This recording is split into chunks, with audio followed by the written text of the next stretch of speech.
ایک کتاب روشن کی آیتیں ہیں، ہم نے اس قرآن کو عربی میں نازل کیا ہے تاکہ تم لوگ سمجھ سکو۔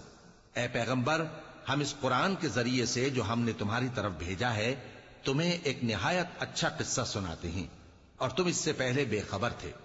جب یوسف نے اپنے والد سے کہا کہ ابا، میں نے خواب میں 11 ستاروں اور سورج اور چاند کو دیکھا ہے، دیکھتا کیا ہوں کہ وہ مجھے سجدہ کر رہی ہیں۔ انہوں نے کہا کہ بیٹا، اپنے خواب کا ذکر اپنے بھائیوں سے نہ کرنا، نہیں تو وہ تمہارے حق میں کوئی چال چلیں گے۔ کچھ شک نہیں کہ شیطان انسان کا کھلا دشمن ہے، اور اسی طرح اللہ تمہیں برگزیدہ و ممتاز کرے گا اور خواب کی باتوں کی تعبیر کا علم سکھائے گا، اور جس طرح اس نے اپنی نعمت پہلے تمہارے دادا پر دادا ابراہیم اور اسحاق پر پوری کی تھی، اسی طرح تم پر اور اولاد یعقوب پر پوری کرے گا۔ بے شک تمہارا پروردگار سب کچھ جاننے والا ہے، حکمت والا ہے۔